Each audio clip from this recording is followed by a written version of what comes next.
오토원벼 사건 말씀하시는 건가요? 아시네요. 아, 그건 뭐 북한에서 제가 네. 현직에 있을 때입니다. 그 사건에 대해서 알고 계신가요? 잘 알고 있죠, 저야. Hey everybody, it's Steven from Asian Boss. Here at Asian Boss, we dedicate ourselves to bringing you the type of insights and stories from Asia that you wouldn't be able to find anywhere else. And in the process, we often get to interview some very interesting people. One of them is a former spy from North Korea whose previous interview with us went totally viral.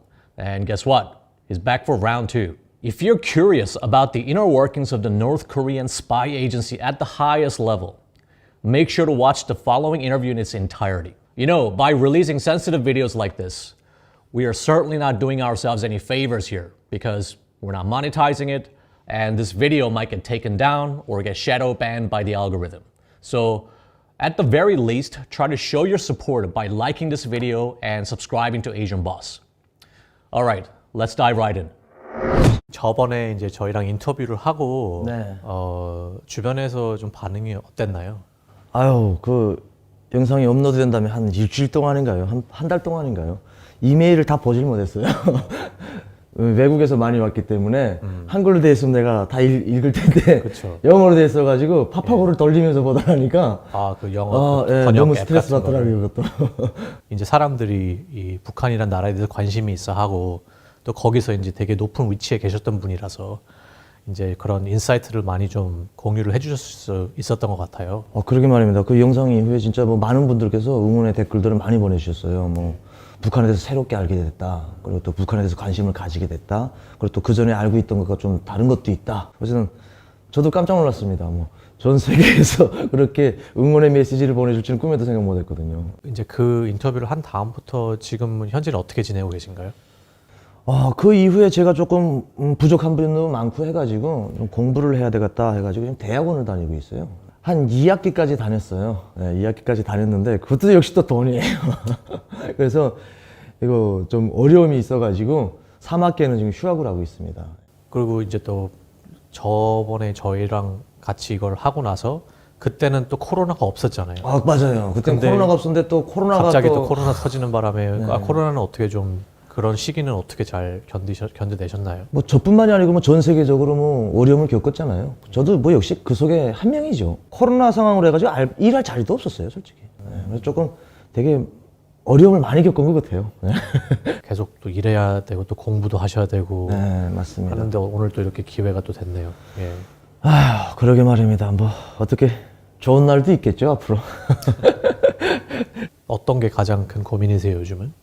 가장 고민이 지금 어쨌든 생활을 살아가자고 하니까 예. 뭐 저 혼자만 가지고 안 되겠더라고요. 뭐 제가 뭐 막 그냥 공부만 한다고 해서 되고 뭘 한다고 해서 되는 게 아니고 그러면 받쳐주는 게 있어야 되는데 그게 안 되다 나니까 그런 것 때문에 조금 어려운 것 같아요. 그럼 어떻게 보면 이런 고민들은 뭐 북한에 계셨을 때는 솔직히 이 자본주의라는 이 경제나 이 자본주의라는 사상이 별로 이렇게 거기에 대해서 스트레스를 받지 않는 부분이었나요? 그렇죠. 이제 북한 사회 시스템 자체가 뭐 이렇게 우리처럼 내가 벌어서 내가 살아가는 시스템이 아니잖아요. 북한은 뭐 일단 권력만 있으면 들어오는 것들이 있으니까 뇌물공화국이라고 하지 않습니까? 네, 그래서 뭐 뇌물들을 갖다가 주는 게 있으니까 그걸로 살아갈 수 있는 어느 정도의 한계가 다 되거든요. 네, 그래서 뭐 그렇게까지 스트레스 받지는 않았고, 근데 여기에 이제 자본주의 시스템은 또 그게 아니잖아요. 네, 내가 벌어서 내가 생활을 해야 되기 때문에 그런 걸로 조금 아무래도 어려움이 있겠죠. 예. 네. 그래서 저번에 말씀을 하셨던 것도 어떻게 보면 물론 대부분의 북한 시민들이 지금도 어려움을 굉장히 많이 겪고 있겠지만 특히 또 코로나나 그렇죠. 보다 해서 네. 그런데 또 거기에서도 가장 높은 위치에 계셨던 분이었잖아요. 그런데 그런 분이 이제 한국에 와서 오히려 아무렇지도 않은 그냥 일반 시민으로서 살아간다는 거에 어떤 좀 특별한 회의는 안 되시나요? 그런 건 없습니다. 처음에 뭐 한국에 와가지고 처음에는 뭐 그런 생각을 잠깐 했을지는 모르겠지만 적응해서 따라가야 되는 거니까 뭐 내가 뭐 북한 생각을 자꾸 하고 있으면은 제가 뭐 또 잘 살지도 못하고 네. 그래서 그런 생각은 없는데 네. 그냥 극복해야 된다는 생각밖에 없죠. 현재 그럼 북한 소식은 듣고 계세요? 네네. 방법이 북한 소식은 네, 듣고 있습니다. 아. 네, 북한에 뭐 통화도 하고 그게 지금도 가능해요? 코로나 때도 가능합니다.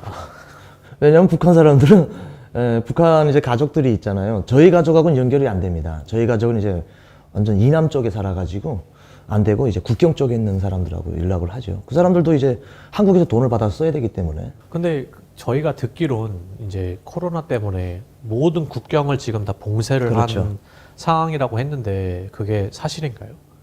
맞습니다. 며칠 전에 지금 중국으로 지금 들어간다고 하더라고요. 라진 선봉으로 해가지고 차들이 드나든다고 하는데 그 전에는 철저하게 통제를 했어요. 하도 전화, 통신은 뭐 코로나가 바이러스가 뭐 묻어서 나가는 건 아니잖아요. 그렇기 때문에 가능한 거지. 그러니까 시그널은 터지는데. 그렇죠. 그건 되는데 이제 물물 교환 이런 건 안 되는 거죠. 철저하게 통제해가지고 코로나 때문에. 예. 어떻게 막아요 그거를? 뭐 철조망을 쳐놓는다든지 아니면 뭐. 지금 국경에 제가 듣기로는 원래 국경 경비대 그 국경 쪽에는 전기 철조망이라든지 지대밭을 설치를 안 했어요. 그리고 또 북중 우호 관계 때문에 그렇게 안 했는데 지금은 뭐 철조망 설치하고 지대밭 설치했다고 하더라고요. 2021년에 오신 분 이야기를 듣으니까. 그러면 결국에는 그럼 탈북자가 이제는 나올 수가 없다는 뜻인가요? 그 루트로는? 거의 많이 줄어들었는데 그 속에서도 못이 뭐 짬이 있어서 들어갑니까 뭐. 그 방법은 있다. 방법은 또 있죠. 근데 그 방법은 알려드릴 수가 없죠. 그렇죠. 워낙 또 뭐 그건 거기까지는 안 모르겠습니다. 어쨌든 탈북하시는 분들이 있는데 지금 어쨌든 국경 봉쇄를 너무 심하게 하다 보니까 오는 사람들이 진짜 적어들 완전 줄어들었죠. 바깥 세상의 그 시선으로는 이제 북한이 좀 괜찮아졌나 보다. 그래서 이제 안 나올 필요를 못 느끼나 보다. 그렇게 생각을 할 수도 있잖아요. 그건 잘못된 생각이에요. 북한이 괜찮아서 그러는 게 아니고 그 코로나 때문에 차단을 하는 거지. 코로나 시기에 제가 북한하고 통화하면은 코로나 걸려서 죽는지 굶어 죽는지 모른다고 할 정도예요. 옆에서 사람이 죽어나가는데 우리나라처럼 뭐 코로나 검사하는 게 있나요? 뭐가 있나요? 그리고 또 중국과 무역 거래가 안 되기 때문에 뭐 식량도 없어요. 돈은 있다고 해도 식량 살 데가 없대요. 그 북한 내에서 생산한 쌀 생산량을 가지고 곡식 생산량을 가지고 북한 사람들을 충족시킬 수가 없어요. 그래서 중국에서 이제 많이 무역 거래를 하댔는데 그거를 차단하다 나니까 현물이 없는 거예요. 돈은 있는데. 그런 뭐 상황이라고 하더라고요, 북한도. 어떻게 북한 사회 안에서도 자본주의 같은 그런 그 시장 같은 게 있잖아요. 구조가 그렇죠. 있다고 했는데 그 시장이 어떻게 돌아가요? 그렇게 물건이 거래가 안 되면? 그러다 나니까 이제 밀수라는 거 있잖아요. 밀수. 쏘밀수. 그러니까 적게 밀수하는 사람들. 이런 사람들로 해가지고 살아가는데 글쎄 제가 북한에 들어가가지고 직접 다 요해를 한 게 아니기 때문에 정확하게는 잘 모르겠습니다만 뭐 북한에서 이제 시장 경제는 활성화됐잖아요. 근데 코로나 시기에는 차단을 했어요. 시장을 못 보게 했어요. 사람들이 이제 코로나 바이러스 옮겨간다고 해가지고 지금은 시장을 본다고 합니다. 그래서 그래도 시장 경제가 활성화되면서 북한 사람들이 그래도 조금 괜찮아진 것 같아요. 그러면 아직도 북한에 굶어 죽는다는 사람이 있다는 게 사실인가요? 아닌가요? 저번에도 이제 웬만큼 잘 사는 사람들이 삶의 그 질의 수준이 다 올라왔고 이제 막 예전처럼 막 고난의 행군 때처럼 굶어 죽는 사람은 없다. 그렇게 저번에 말씀을 해주셨잖아요. 네, 맞습니다. 근데 그건 아무래도 코로나 전이었고 그렇죠. 그 다음에는 무슨 변화가 있었나요? 그 다음에는 굶어 죽는 사람이 있다고 하더라고요. 코로나 이전에는 북한 사람들이 이제 고난의 행군을 겪으면서 자체로 살아갈 수 있는 능력 그리고 또 자체로 살아갈 수 있는 뭐 요령들이 생겼으니까 괜찮다라고 했는데 코로나가 이제 확산되면서 북한에서 굶어 죽는 사람들이 실제 있다고 합니다. 그래서 그걸 보면은 북한 사회는 자체로 살아갈 수 없는 구조로 되어 있다라는 걸 저도 이번에 또 좀 알은 것 같습니다. 그럼 자체로 그렇게 살지 못하면 어떻게 살아야 돼요? 중국이나 러시아를 통해 가지고 무역 거래를 꼭 해야지만 살 수가 있어요. 그럼 현재 이제 이 정권 체제라든지 거의 이 코로나로 다 차단이 되면서 이제는 사람들이 정말 북한에 무슨 일이 일어나고 있는지 자체도 모르는데 그렇죠. 현재 그냥 전체적인 상황이 어떻다고 생각을 하시나요? 최악의 상황이죠. 그래서 김정은이가 그 군사 퍼레이드 할 때 나와서 연설을 할 때도 악어의 눈물을 흘렸잖아요.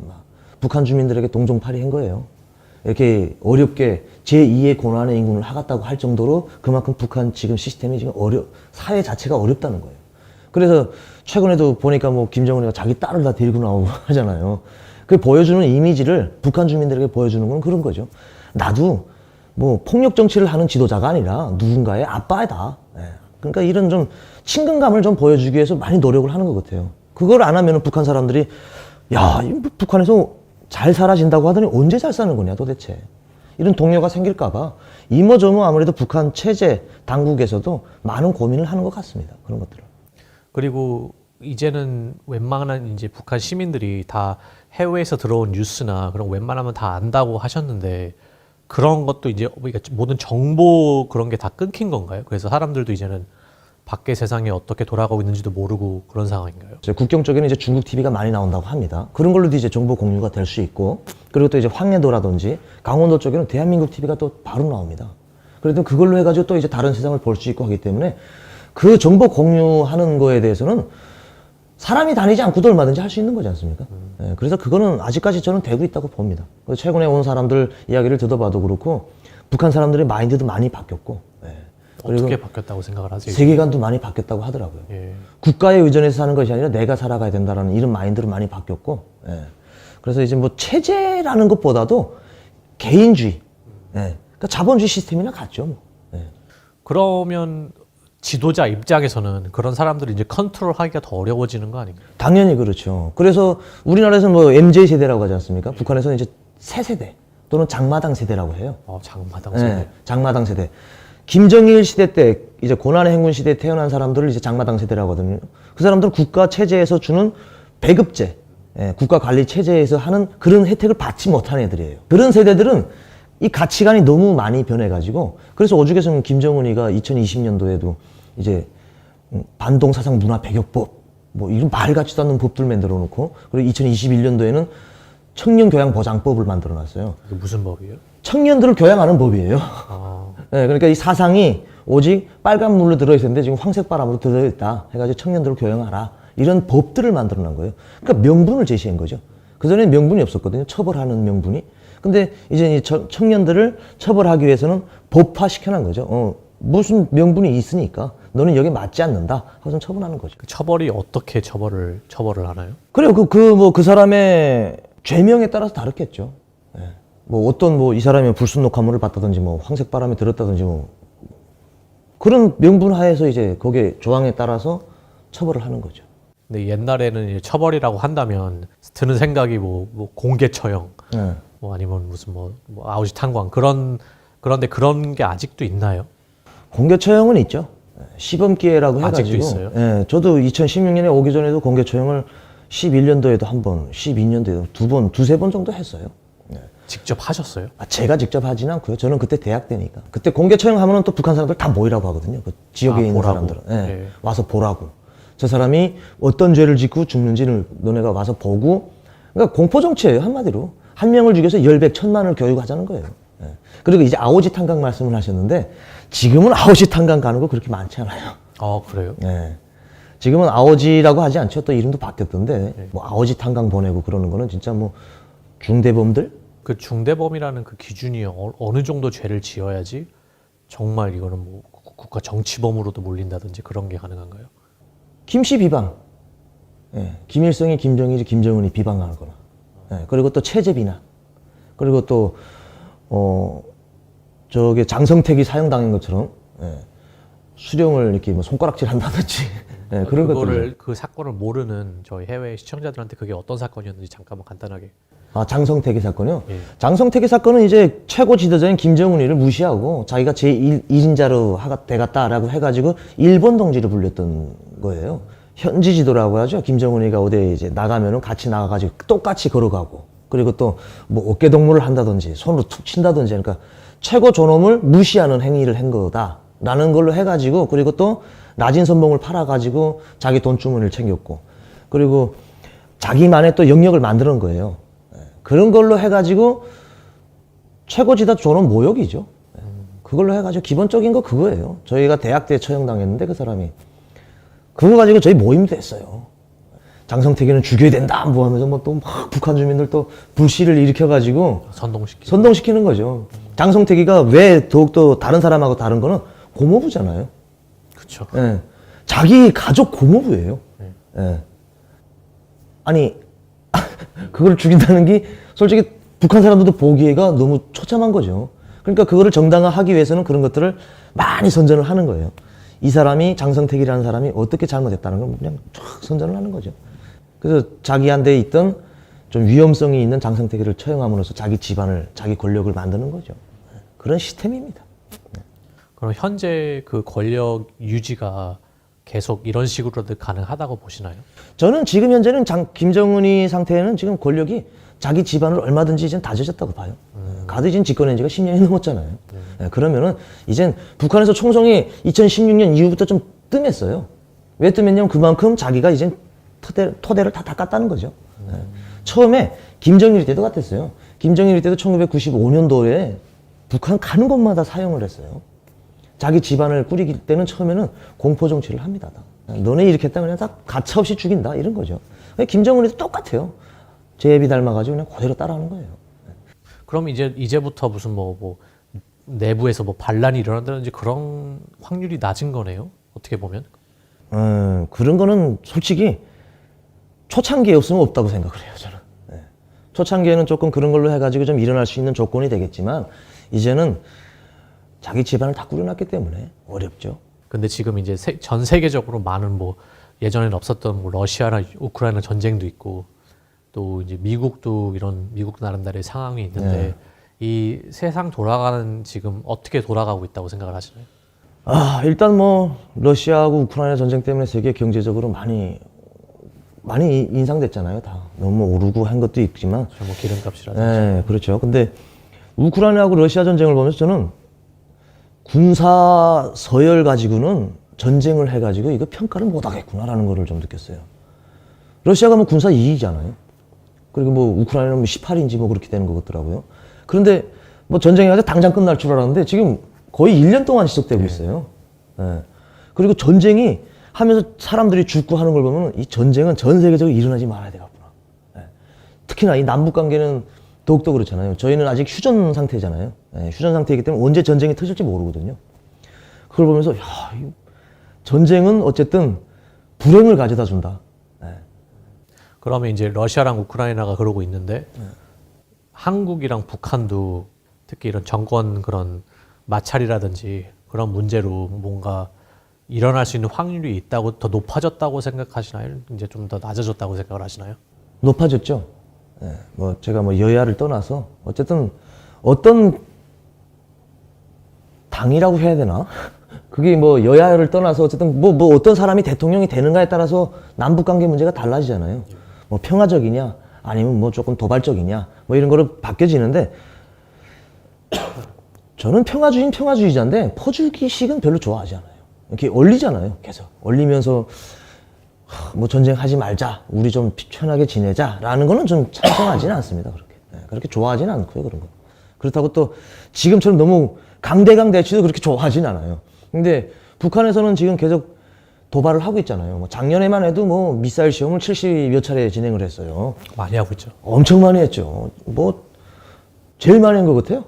네, 한 해 동안에 제일 많이 했을 거예요. 그리고 올해에도 뭐 초부터 뭐 또 무인기 들여보내고 하면서 남북 관계 문제를 지금 극대화시키고 있는데 저는 북한에서 전쟁을 일으키려고 한다고 생각은 하지는 않습니다. 네. 자기네가 주도권을 쥐고 이제 협상을 하려고 하는 거죠. 네. 역대적으로 그러지 않았습니까? 이데올로기적 관점에서 놓고 봤을 때도 북한은 역대적으로 그랬어요. 네. 근데 그거를 어떻게 이제 타개하느냐 이런 데 좀 관건이긴 하지만 무서워요, 솔직히. 너무 강대강으로 하면은 이거 이러다가 터지는 거 아니냐? 이런 생각도 들어요. 근데 이제 요즘 그런 전쟁하는 방식을 볼 때도 러시아도 마찬가지지만 이제 이게 군인 숫자로 되는 게 아니라 당연히 그렇죠. 최첨단 어떤 무슨 기술이라든지 뭐 드론이라든지 그런 기술이 많잖아요. 그런 면에서 봤을 때 북한이 지금 좀 업그레이드가 됐다고 생각을 하시나요? 많이 업그레이드 됐죠, 북한도. 많이 업그레이드 됐고 무인기도 갔잖아요. 근위맥 대비 뭐 큰 또 파괴력을 가질 수 있고 하기 때문에 우리나라가 군사력 6위예요. 한국이. 전 세계 6위고 북한이 27위예요. 근데 그거는 비대칭 전력을 빼고예요. 대칭 전력만 계산했을 텐데 북한도 솔직히 비대칭 전략이라는 게 무슨 뜻이에요? 대칭 전력은 너나 나나 가지고 있을 수 있는 무기고 비대칭 전력은 이제 핵무기라든지 ICBM 무기라든지 이런 거는 비대칭 전력에 들어가거든요. 북한이 못 가지고 있게 된 거고. 근데 그거를 합산을 했을 때는 달라집니다. 달라지는데 북한도 저는 군사력을 무시 못한다고 생각하거든요. 그 간에도 뭐 열심히 또 했고 하기 때문에 일어나지 말아야 된다고 저는 생각해요. 철은님이 저희랑 그때 인터뷰를 하고 나서 가장 이제 저희가 많이 들었던 질문이 트럼프 정부 때 미국 대학생이 북한으로 가서 한 케이스가 있었어요. 오토원벼 사건 말씀하시는 건가요? 아시네요? 그건 뭐 북한에서 제가 네. 현직에 있을 때입니다. 예. 그게 굉장히 논란이 됐던 이유가 그 학생이 북한에 간 것만 빼고는 그 이후로 어떤 일이 있었는지는 전혀 뭐 바깥 세상에서는 모르고 그 사건에 대해서 알고 계신가요? 잘 알고 있죠, 저야. 저희는 아마 그 오토원벼 그 대학생이 잡힌 한 일주일 후에 알았을 거예요. 제가 알게 된 게 한 1월 중순쯤 되는데 2016년 1월 중순. 근데 일단은 오토원벼 사건을 말씀드리기에 앞서 북한에 그런 사건이 한두 번 있지는 않았어요. 북한에서는 이런 간첩들을, 외국인 간첩들을 되게 많이 잡아요. 근데 저도 북한에서 이것도 간첩이 되나? 할 정도였어요. 그 간첩이라는 정의가 뭔데요? 국가전복음모제죠. 반사회주의. 그러니까 사회주의를 무너뜨리겠다고 들어왔다. 이건데 그게 말이 안 되거든요. 이제 오토원벼 사건 같은 경우에는 이제 2016년에 이제 2015년에 중국에서 2015년 말이라고 그런 것 같아요. 저도 잘 생각이 가물가물은 한데 북한에서 듣었던 거예요. 북한에서 이제 알려졌던 건데 2015년 말에 중국에 여행을 왔다가 북한을 가게 됐대요. 어떻게? 그래서 북한으로 넘어와가지고 여행을 하던 중에 그 유경 호텔인가? 유경 호텔은 아니고 양각도 호텔인 것 같아요. 양각도 호텔에 머물면서 생활하다가 그게 구호가 있어요. 호텔이라든지 공공기관에 가면 북한에는 이렇게 빨간 걸 해가지고 김정일 애국주의로 뭐 무장하자, 뭐 경계하는 김정은 원수님 고맙습니다. 그런 게 이제 벽에 붙여 있어요. 벽에다 붙여놓고 글자를 써놔요. 예.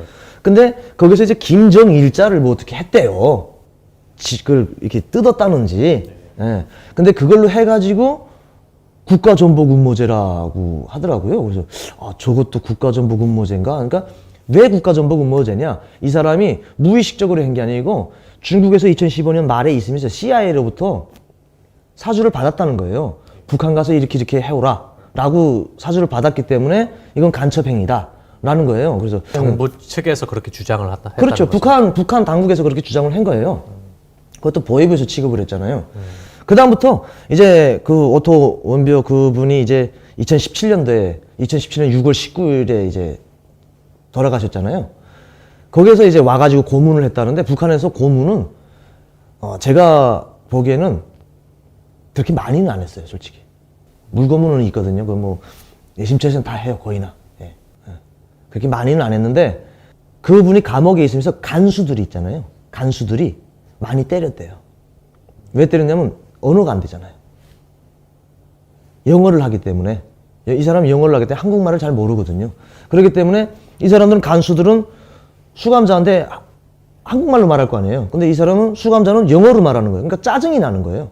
그러니까 손에 들고 있는 뭘로 총탁이면 총탁으로 그냥 때리고 자기가 간첩 행위를 했다라는 거를 확인시키기 전에 기자회견을 하기 전에 이 사람이 했다고 믿게끔 해야 되잖아요.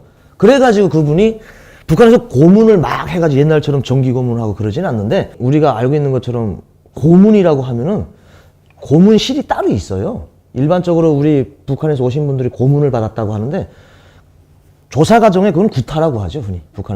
북한에서는 그 이제 조사하는 사람들 용어는 구타라고 해요, 그걸로. 고문이라는 말은 안 씁니다. 조사 과정에 때리는 거는 구타라고 합니다. 이게 지금 또 이제 저희가 플랫폼으로 유튜브나 많은 이런 플랫폼으로 나가는 만큼 이게 잘릴 수도 있는 거고, 그렇죠. 뭐 정지 먹을 수도 있는 거 한데 그런 고문실이 있다고 하면은 북한에서는 현재 그 죄수들을 고문을 하는 방식이 어떤 종류가 있나요? 기본적으로 매달아 놓고 때리는 게 기본적인 거고요. 이렇게 매달아 놓고 이제 회초리로 때리면서 그게 제일 기본적인 거고. 그리고 이제 전기 고문. 전기 고문은 뭐 영화에서 나오는 거 똑같아요. 그냥 매달고서 이제 전기로 하는 고문이죠. 전기 고문 있고 이제 물 고문 있고 고춧가루 고문 있고 요렇게 그냥. 고춧가루 고문은 뭐예요? 고춧가루를 물에다 타요.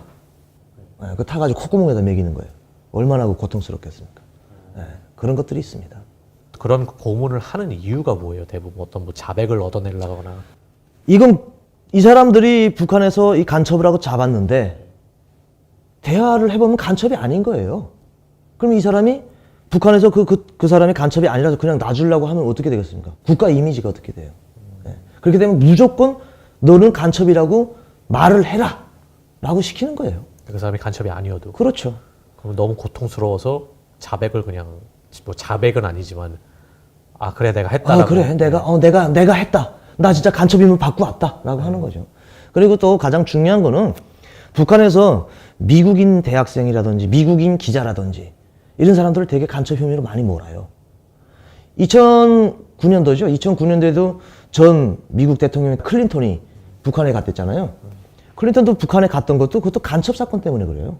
물론 뭐 전 대통령이긴 하지만 그래도 백악관 주둔인이었다는 것은 저희가 고려해볼 필요가 있잖아요. 네, 그렇기 때문에 그것도 간첩 사건으로 북한에서 미국이 자국민을 지켜야 된다는 이런 거를 확고하게 생각하고 있다는 걸 알기 때문에 무슨 협상을 하려면 꼭 간첩 사건이 끼어요. 북미 정상회담을 가지기 전에 꼭 간첩 사건이 연루되어 있어요. 그 전 미국 대통령도 트럼프도 오토 원비어 사건 때문에 또 했잖아요. 예. 그것처럼 무조건 북미 간에 뭘 하려고 하면은 간첩 사건이 꼭 연루돼요. 그러다 나니까 이제 그 사람이 간첩이라는 걸 인정시키기 위해서는 어떻게 해야 되겠어요? 고문을 시켜야죠. 그럼 나중에 그 사람이 인정을 하면은, 물론 그게 사실이 아니지만, 그렇죠. 인정을 하면은 그 사람은 어떻게 되는 거예요? 간첩일 거죠. 그리고서는 이제 북한에서 북한 형법대로 무슨 15년 무기징역, 뭐 20년이면 20년. 사형을 안 시키죠. 아, 사형은 안 시켜요. 사형을 왜 안 시키냐면요. 국제적으로 보는 눈도 있어요. 그리고 기본 목적이 이 사람 죽이자는 목적이 아니에요. 북미 테이블에 북한이 미국이 먼저 머리 숙이고 들어오게끔 만들자는 데 기본 목적인 거예요. 그러니까 한마디로 거래하는 거죠. 근데 가장 좀 추잡스러운 방법이죠. 사람을 갖다가 하는 거기 때문에. 예. 그럼 그 당시에 그 원비어라는 학생이 잡혔다라는 소식을 처음 어떻게 듣게 되셨어요? 이제 미국인 대학생이 중국에서 CIA에서 이제 간첩 임무를 받고 북한에 들어와가지고 국가 체제, 그러니까 사회주의를 무너뜨리기 위해서 반공화국 고립학살 책동을 하다 잡혔다라고 지시가 내려온 거예요. 그래서 미국인 대학생이 왜 혼자 들어와가지고 북한을 어떻게 무너뜨린다는 거지?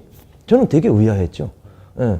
들어와서 뭐 간첩 임무를 받아가지고 사람들을 만나가지고 뭐 돈을 준다든지 간첩 임무를 준다든지가 아니에요.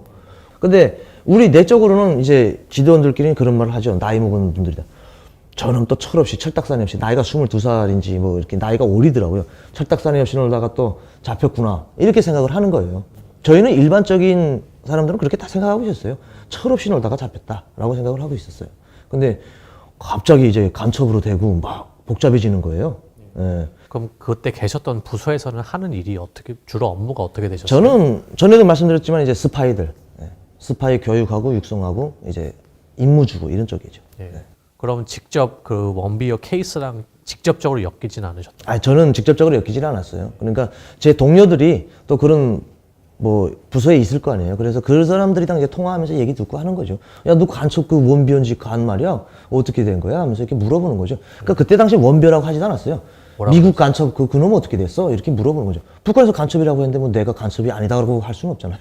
그렇죠. 그렇게 하면 내가 또 저거 되니까. 예. 그러니까 그 간첩은 어떻게 됐어? 물어보면 지금 뭐 조사받고 있다, 뭐 조사 중에 있다, 뭐 이렇게 그 정도로는 알고 있었죠. 예, 그리고 야, 그럼 때리니? 하면서 그렇게 물어보는 거죠. 예, 고문하니? 하면 그렇게 고문을 안 해. 뭐 이 새끼 겁쟁이야.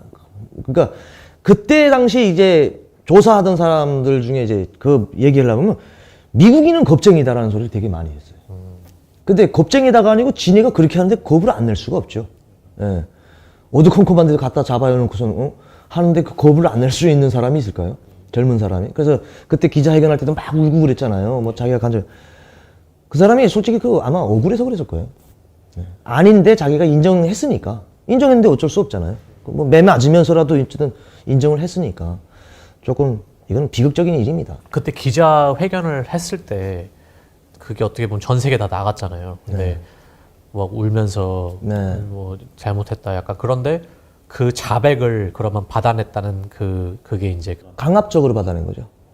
타이로부터 강압적으로 너는 간첩이다 무조건 이렇게 된 거죠. 그러면서 그 과정에 나는 아니다 하면 때리는 거고, 그 점은 고문을 하는 거고, 그럼 또 무서워서 그러면 했습니다 이렇게 하는 거고, 나는 CIA로부터 사주를 받았다, 들어와서 그렇게 하라는 임무를 받았다라고 자기는 아니지만 솔직히 뭐 저도 고문을 하면은 아닌 것도 했다고 할 것 같아요. 예. 그 사람 심리가 다 똑같을 것 같습니다. 그런데 이제 그렇게 자백을 하고 나서 이제 트럼프 대통령이 이제 그거를 해서 미국으로 다시 왔잖아요. 근데 미국에 오자마자 얼마 안 돼서 이렇게 한 일주일, 예. 한 열흘 정도 있다가 거의 식물인간이 돼서 그렇죠. 돌아왔다고 했는데 그게 어떻게 가능한 건지 그리고 이제 그 오톱시라고 하잖아요. 이제 그 해부를 다 해보는데도 이거는 뭐 고문을 어떻게 했는지도 모르겠고 네. 근데 별로 이렇게 그런 자국도 많이 없었고 그래서 이게 막 그때 엄청나게 이슈가 됐었잖아요. 도대체 어떻게 고문을 했길래 멀쩡한 사람이 이렇게 되냐. 그거에 대해서는 어떻게 생각하세요? 저는 뭐 고문 쪽에는 힘을 많이 싣지는 않아요.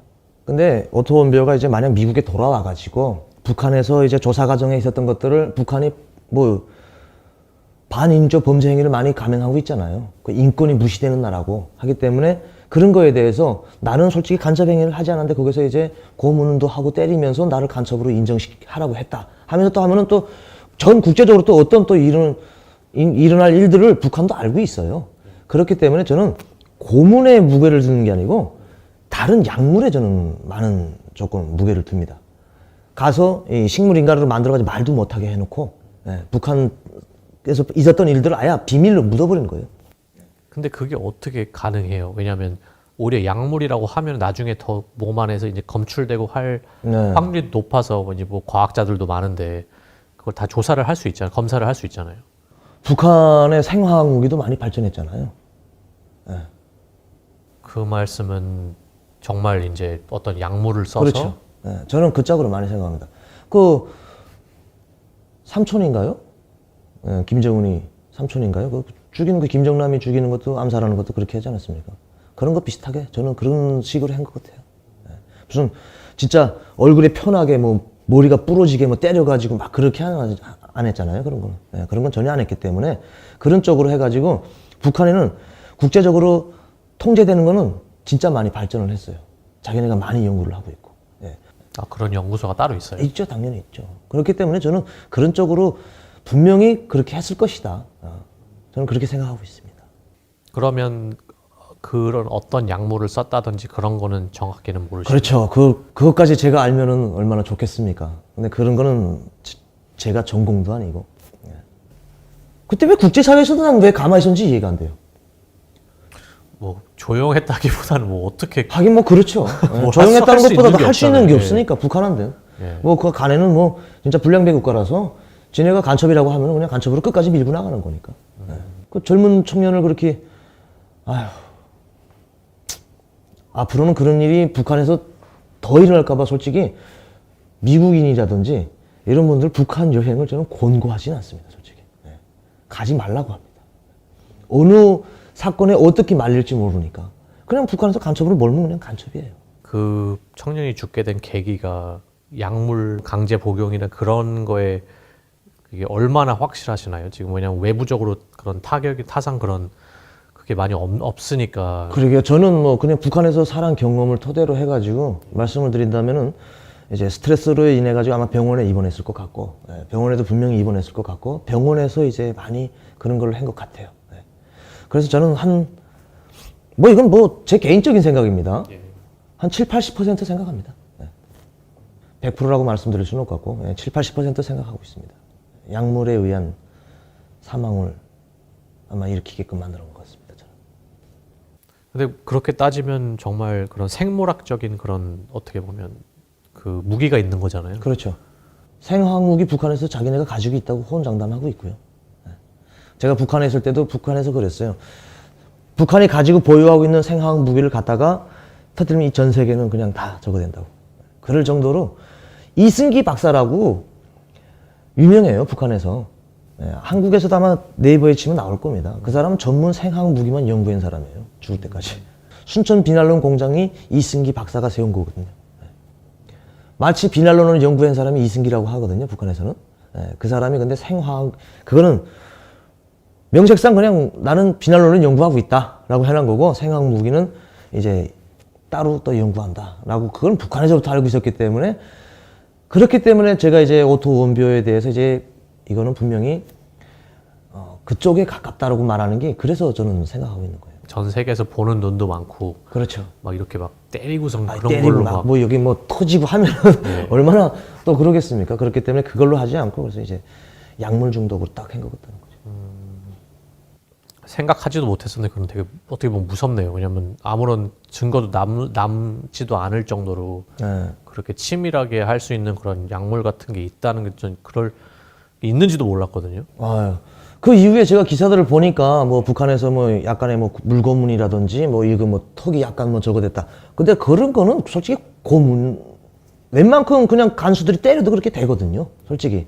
그렇기 때문에 그거에 의해서 이제 사망할 정도까지는 아니에요. 제가 그걸 보면서 아 이거 분명히 약물일 것 같다라는 생각에 되게 많이 생각 들더라고요. 그걸. 네. 현재 지금 미국 대통령 왜냐하면 저번에 저희가 했을 때는 트럼프 예, 대통령이었는데 예. 지금 이제 대통령이 바뀌었잖아요. 예. 거기에 대해서는 어떻게 생각을 하세요? 어떤 사람들은 트럼프가 이제 되게 그때 잘했었다. 특히 이 한국 땅에서의 그렇죠. 정책은. 예, 예, 예.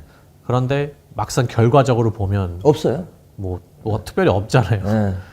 그런 그런 건 면에서 맞아요. 예. 그 뭐 지금 우리나라도 같죠. 뭐 전 정부 때 뭐 남북 관계 뭐 정전 협정을 뭐 완전 종전 협정으로 한다 하면서 뭐 얼마든지 얼마나 그랬어요. 근데 뭐 결국 남은 건 하나도 없어요. 그동안에 뭐만 해줬어요? 시간만 벌어졌잖아요. 예. 시간만 벌어진 거예요. 그렇기 때문에 이거는 어느 쪽이 맞다가 없어요. 너무 강경하게 나가면 또 안 되고 너무 또 이렇게 퍼주기식이라든지 또 시간 벌어주면 안 되고 하기 때문에 이걸 좀 반반 좀 했으면 좋겠어요. 뭐 트럼프 때도 그렇고 문재인 정부 시절도 그렇고 뭐 진짜 남북 관계는 뭐 당장 뭐 통일이 되느냐 막 얼마나 그랬어요. 결론적으로는 남은 거는 하나도 없는 거예요. 결론적으로는 시간만 많이 벌어주고. 그럼 지금은 이제 북한이 그런 그 카파를 다 가지고 이제 있다고 생각을 하시나요? 거의나 저는 완성 단계에 다 있다고 봐요. 예, 거의나. 이제는 가나도 이젠 어느 정도의 뭐 실험들을 많이 진행을 했고 하기 때문에 완성 단계에 있다고 봐요. 저는. 그럼 그렇게 됐다고 쳤을 때 그게 어떤 의미로 저희가 그걸 받아들여야 되는 건가요? 이제 북한에서 생각하는 거는 그거예요. 자기는 핵 보유국으로 그냥 전 세계에 인정해야 된다. 예, 핵 보유국이다. 라고 그렇게 지금 우기고 있는 거고, 그리고 이제 뭐 남북 문제라든지 북미 문제라든지 이런 거를 핵이나 ICBM을 가지고 자기네가 주도권을 가지고 나가겠다. 이게 아마 목적이 있을 겁니다. 뭐 절대로 북한은 그런 걸 포기 안 한다. 그거 포기한다는 사람은 잘못된 사람이에요. 그 자꾸 뭐 어떤 분들 보면 자꾸 이슈화 되려고 자꾸 북한이 핵을 포기할 수 있다, 뭐 ICBM을 포기할 수 있다는데 그건 완전 진짜 뭐 3살짜리 애들도 뭐로 물어봐도 포기 안 한다고 해요. 절대 포기 안 합니다, 북한은. 네. 어떤 일이 있어도. 그 강경하게 나가나 아니면 우호적으로 나가나 그렇죠. 절대 포기 안 합니다. 북한에서는. 그 포기하는 날에는 자기네가 북한 체제가 망했다는 걸 알고 있기 때문에 예. 절대 포기 안 합니다, 그거는. 예. 우리가 뭐 포기해 이제 핵을 뭐 포기하려고 한다고 뭐 하면서 뭐 그때도 그랬는데 포기 안 합니다. 예. 절대로 포기 안 합니다. 할 수 있는 방법이 있나요? 없습니다. 노답입니다, 그건. 자꾸 그런 거 질문하시는 분들이 계세요. 그러니까 연구하시는 분들이. 그렇죠, 그렇죠. 예, 할 수 있는 방법이 있느냐? 없어요. 할 수 있는 방법이 없어요. 뭐 할 수 있는 방법이라면 딱 하나 있겠죠. 뭐 김씨 가문이 아예 망해서 없어진다든지. 근데 그것도 지금 그것도 뭐 들어보면 불가능한 거예요. 그렇기 때문에 북한에서 핵을 포기한다는 절대 불가능한 겁니다. 예. 그 체제가 유지되는 것도 그것 때문에 유지되는 거기 때문에 그건 완전 노답이죠. 예. 그냥 군인들에게 다니면서 이제 북한 실상에 대해서, 북한의 현실이 어떻고 북한 군에 대해서 이런 강의를 하고 있죠. 근데 혹시 그렇게 하시면서 좀 신변에 대한 위협을 느끼진 않으셨나요? 왜냐하면 그런 위치에 계셨던 분이니까 또 어떻게 보면은 입마개를 좀 하려고 저도 신변의 위협을 느끼긴 있습니다, 솔직히. 예, 느끼곤 있는데 이게 뭐 그렇게까지 막 무섭고 그러진 않아요. 왜 위협을 느끼고 있다고 생각을 하세요? 방송 활동도 하고 있고 하기 때문에 그런데 제가 어떤 분을 통해 가지고 북한에 연락하시는 분이 저를 만났어요. 만나가지고 이야기를 하는데 북한 보위부에서 전화가 왔더래요. 그분한테 와가지고 이제 방송에 나가는 내 이름을 대면서 전화번호를 좀 달라 그러더래요. 그래서 이놈들이고 왜 내 번호를 달라고 그러지? 그때 조금 못 사가더라고요. 예. 아유 뭐 오면 어때? 뭐 그런 생각이 들더라고요. 까짓거 뭐 내가 할 일 하다가 뭐 북한에 의해서 뭐 살해되면 살해됐다고 하겠지. 예. 뭐 그렇게 생각하고 있습니다. 그렇다고 해서 내가 또 뭐 이런 방송 활동이라든지 그리고 또 북한 체제, 북한 사회에 대해서 안 알린다고 해가지고 뭐 또 그렇게 좋을 것 같진 않아요. 마음 편할 것 같진 않아요. 저희가 지금 이해를 하고 있는 거는 철원님이 이제 더 활동을 많이 해주실 수 있는데도 지금 당장 형편이 굉장히 어려운 상태이시고 그런 게 있습니다. 예, 대학도 지금 다니시다가 잠깐 휴학을 하고 있다고 하셨잖아요. 네. 아 그런데 왜 굳이 그 대학원을 가시려고 하는 거예요? 솔직히 저는 대학원을 굳이 가고 싶지 않았어요. 근데 북한 사회에 대해서 이야기를 하는 것도 박사가 말하느냐, 석사가 말하느냐, 아니면 그냥 일반 북한에서 온 사람이 말하느냐 차이가 또 심하더라고요. 스펙을 되게 많이 따지더라고요. 한국에서는. 그래서, 아니, 솔직히 이렇게 물어보면 북한에서 전혀 살아보지 못했어요. 근데 한국에서는 북한 연구를 해가지고 북한은 박사, 석사예요. 그럼 누가 더 잘할까요? 제가 잘할까요? 아니면 북한 이 석사, 박사가 더 잘할까요? 아무래도 사람들한테 입맛에 맞게끔 어느 단어 선택은 이 사람이 더 잘하겠죠. 그러나 현실적으로 잘하는 건 저거든요. 근데 믿는 건 누구 말을 믿는다? 이 사람을 믿는 거예요. 그렇게 생각을 하시는 것 자체가 되게 어떻게 보면 안타깝네요. 왜냐면은 뭐 정말 현실이 그런데 그렇죠. 그런데 이런 경험이 인정받지를 못하고 이 사람은 박사를 하기 위해서 그만큼 고생을 했겠죠. 그런데 북한에 대해서 알려주는 강의를 해도 박사는 금액이 비싸요. 그래서 그걸 보면서 야, 그 북한학과를 다니고 있어요. 저는 또 대학원도. 대학원 가면 얼마나 웃기는 일들이 많은 줄 아세요? 박사 선생님이 저한테 물어봐요. 북한 사회가 실제 이렇게 돌아가고 있느냐? 북한에서 보위부에 계셨는데 나보다 더 잘 알지 않겠느냐고. 박사님이 더 잘 알지 않냐고. 저는 그렇게 하면 대학원에서 공부하는 생들도 원생들 자체도 박사님한테 질문하는 게 아니라 저한테 질문하는 거예요. 참 진짜 웃기네요. 네, 되게 아이러니해요. 네. 근데 저희도 이전에 인터뷰가 나가고 나서 정말 이런 분이 우리가 인터뷰했다는 것 자체가 대단하다. 근데 어떻게 하면 우리가 좀 도움이 될 수 있겠냐. 그래서 저희한테도 막 메일이 많이 날라왔어요. 근데 그때는 오히려 저희한테 나는 여기 홍보하려고 나온 게 아니라 근데 그때도 솔직히 좀 어려우신 걸 저희는 알고 있었거든요. 근데 그걸 저희한테 그렇죠. 좀 말을 하지 말라고 그러셨잖아요. 어려움은 항상 있는데 근데 이제 그때는 코로나 전이라서 그래서 강의라도 많이 저거 했거든요. 네, 근데 지금 그것도 다 끊기고. 코로나 상이 딱 터지면서 강의가 싹 근절된 거예요.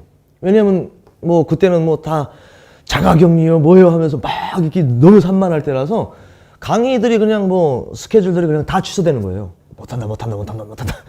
그러다 보니까 한번 그냥 쑥 적어대기 시작하니까 이제 헤어나기가 좀 점점 어려워지더라고요. 그때 당시 또 내가 대학원 다닐 때고 하니까. 그래서 조금 어렵게 지금 좀 생활을 하고 있어요. 뭐 그렇다고 뭐 당장 산 사람 입에 뭐 거미줄 쓰겠습니까? 그런 말을 지금 저한테 해주시지 않으면 이 에너지가 워낙 이렇게 예전도 그렇지만 긍정적이고 나는 그래도 괜찮다 이런 이 그 마인드가 어디서 어떻게 오는 거죠? 저는 솔직히 내 마인드를 좀 건강하게 하려고 많이 노력을 해요. 그러니까 어렵더라도 그냥 웃으면서 뭐 내가 뭐 이렇게 인상을 찡그리고 힘들게 한다고 그래서 어디서 뭐 들어오는 건 아니에요, 솔직히. 그러니까 그냥 밝게 웃으면서 그냥 에너지 넘치게 활동하면서 일하면서 그렇게 사는 거죠.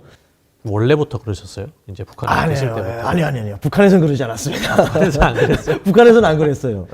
북한에서는 절대 그러지 않았고, 북한에서는 이제 스트레스 받으면 들어와가지고 그냥 이러면서 술 마시고 막 내 마인드 컨트롤 할지 못했죠. 오히려 그때 형편이 더 나아졌는데도. 그렇죠.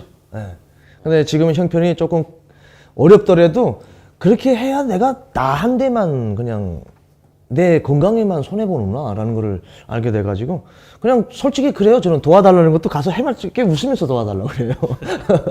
이거를 보는 저희 시청자들이 조금이라도 도움이 어느 부분이 되던 좀 도움이 되드릴 수 있으면 좋겠네요. 아니 우리가 처음에 그 영상에 나간 다음에 그래도 많은 분들께서 그 페이팔로 돈을 보내는 그래서 저도 페이팔이 뭔지 몰랐어요. 이메일로 그 페이팔이라는 걸 깔아라 돈을 뭐 보내주겠다라고 해가지고 그래서 혹시 있으세요? 그때 만들어 놓은 게 그대로 있어요. 근데 열지는 않았는데 로그인도 다시 해야 되고 했는데 그때 열어놓은 게 있는데 그때 한 분이 인권 활동을 하시는 분이에요. 그분께서 달마다 꼭꼭 이렇게 보내주셨던 분도 계세요. 참 고마운 분이다. 진짜 혹시 그분께서 이걸 보실 수가 있기 때문에 제가 그때 너무너무 감사했습니다. 네. 만약에 더 많은 사람들이 후원을 할 수 있는 기회가 있다면 저희가 뭐 그런 뭐 내일 같은 걸 좀 공유를 좀 해드려야 될 것 같은데 아유, 그런 그러게요. 어떤 활동을 하고 싶으세요? 저는 아직 북한 이 한국 사회에서도 제가 이제 다른 공공기관이라든지 이런 데 강의를 많이 가거든요. 북한에 대한 생각도 사람들이 두 가지를 가지고 있어요. 예. 적극적으로 반대하는 사람, 적극적으로 지지하는 사람. 예. 진짜 극과 극이에요. 이거를 어떻게 좀 비율을 좀 맞췄으면 좋겠어요.